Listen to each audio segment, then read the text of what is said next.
사건과 일화를 따라 걷는 중국사 산책 출발합니다.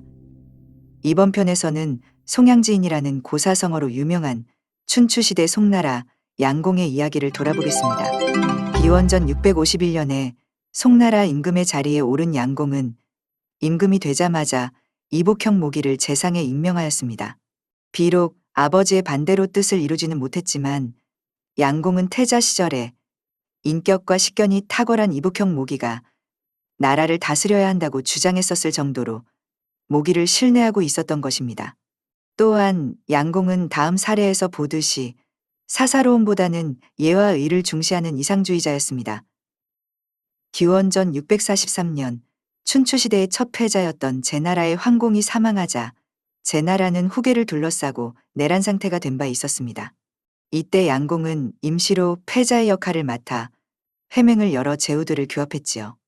그리하여 그를 지지하는 조, 위, 주 등의 작은 나라들의 군대를 이끌고 일찍이 송나라에 망명해왔던 제나라의 태자소가 제나라의 임금이 되도록 도와 제나라의 내란 사태를 끝나게 한 바 있었습니다.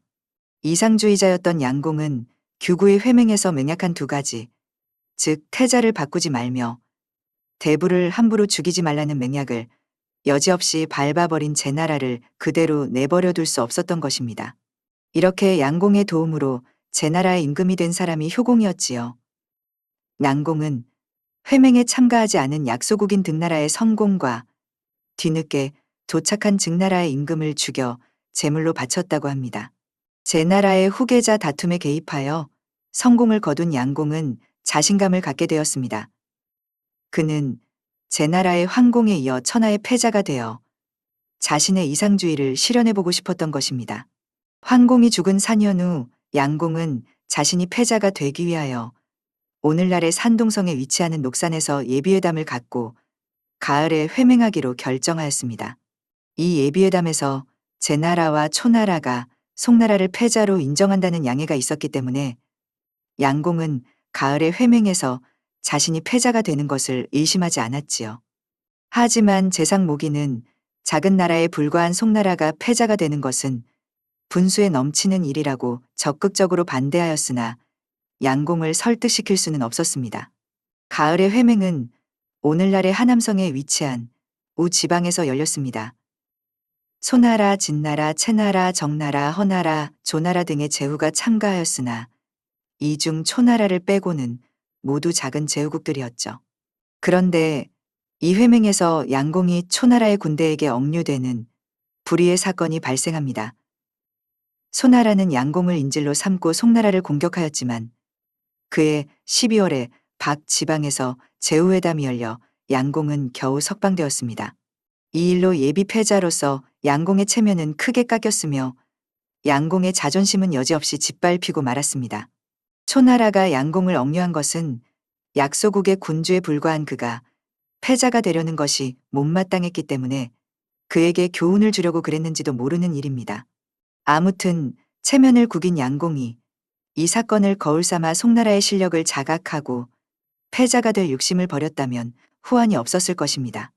하지만 양공은 이를 갈며 이 치욕을 언젠가는 씻어버리겠다는 결심을 하였습니다. 이듬해 양공은 드디어 서력전에 나섰습니다. 그는 위나라, 허나라, 등나라 등의 군대를 거느리고 우선 초나라의 줄을 대고 있던 정나라에 대한 공격을 개시했습니다. 소나라를 직접 공격하기에는 실력이 모자랐던 것입니다. 원래 정나라는 송나라의 영향권에 속했었으나 사실 정나라는 초나라에게 몰래 충성을 맹세한 바 있었습니다. 정나라의 입장에서 국경을 접한 강대국 초나라를 무시할 수 없었겠지요. 하지만 양공은 자신에게 평생 잊지 못할 치욕을 안겨준 초나라에게 충성을 맹세한 정나라를 그냥 내버려둘 수 없다고 생각했습니다. 이때에도 제상 모기는 정나라를 치는 것은 화를 자초하는 일이라고 부당함을 간하였지만 양공은 듣지 않았습니다. 가을이 되자 예상대로 초나라의 성왕은 군대를 일으켜 정나라를 구원하러 왔고 양공은 이제 초나라의 군대와도 싸워야 했습니다. 하늘은 송나라를 버린 지 이미 오래되었으며 하늘의 도움 없이 강대국인 초나라와 싸우는 것은 섣불지고 불에 뛰어드는 것 같다고 모기가 침이 마르도록 간하였지만 양공은 듣지 않았습니다. 감금당하고 욕을 보았던 지난날의 치욕이 생생하게 떠올랐기 때문입니다. 현실적으로도 호북의 장강 연안을 근거지로 했던 초나라가 점점 하남 쪽으로 세력을 뻗어 송나라의 코 밑까지 먹어들어왔으니 어차피 송나라로서도 일전을 벌이지 않을 수 없는 형편이었던 것이죠. 마침내 초나라와 송나라 양군은 홍수를 마주보고 대진하게 되었습니다. 이 싸움이 바로 유명한 홍수지전, 즉 홍수의 싸움입니다. 홍수는 지금의 하남성을 흐르는 강으로 송나라의 영역을 가로질러 흐르고 있었지요. 초나라군은 송나라군에 비해 압도적으로 수가 많았기 때문에 정면으로 대결했다가는 송나라에게 승산이 없었습니다. 바로 이런 점 때문에 송나라 군대는 홍수를 사이에 두고 초나라 군대와 대진한 것이었습니다. 두 나라의 군대가 강을 사이에 두고 싸울 경우 먼저 강을 건너 강 건너에 포진하고 있는 적과 싸우는 것이 절대적으로 불리하다는 것은 병법을 모르는 사람에게도 상식적인 일이었지요. 그래서 재상 모기는 초나라 군대가 홍수를 도하고 있는 동안에 공격해야 한다고 건의했지만 양공은 준비가 되지 않은 적을 치는 것은 이에 어긋난다며 이를 허락하지 않았습니다. 대군을 거느린 초나라는 송나라를 우습게 보았기 때문에 먼저 도하하는 것이 불리하다는 것을 알면서도 먼저 강을 건너기 시작하였습니다. 송나라군은 초나라군이 도하를 완료하고 대오를 정비하고 있는 동안에도 공격할 생각이 없이 초나라군을 지켜만 보고 있었습니다. 다시 모기는 전투 대형을 갖추고 있는 초나라군을 공격할 것을 주장했으나 양공이 이 역시 이내 어긋난다며 허락하지 않았던 것입니다. 마침내 도하를 완료한 초군은 전투 대형을 갖추고 포진하였습니다. 양공이 비로소 전투 개시 신호를 내려 양군은 격돌했지만 승패는 이미 결정나 있었지요. 수적으로도 초군의 상대가 될 수 없었던 송군이 크게 패하고마니 전혀 이상한 일이 아니었습니다.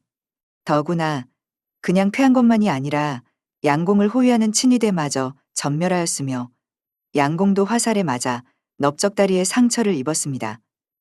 아까운 자식들을 잃은 송나라 사람들은 이 전투에서 크게 지고 돌아온 양공을 비난했습니다. 재상 모기가 왜 초나라 군대가 도하할 때 공격 명령을 내리지 않았느냐고 묻자 양공이 대답한 말이 춘추자전에 다음과 같이 기록되어 있습니다.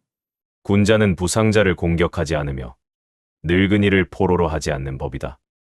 좁은 길목이나 강 가운데서 이기려 하는 것은 옛 어진 사람들이 취하는 바가 아니었다. 송나라가 비록 망해버린 은나라의 후예지만 대오를 정비하기 전에 공격 명령을 내리는 그따위 치사한 짓은 하지 않는다.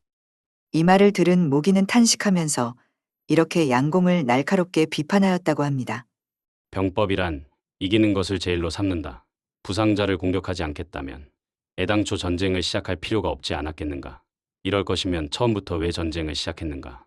다음 해의 양공은 홍수의 싸움에서 넓적다리에 입은 상처가 원인이 되어 세상을 떠났습니다.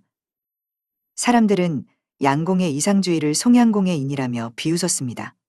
이로부터 이상주의에 치우친 지나친 인의를 비웃는 송양지인이라는 고사성어가 널리 쓰이게 된 것입니다. 이상으로 마치겠습니다. 끝까지 시청해 주셔서 감사드립니다.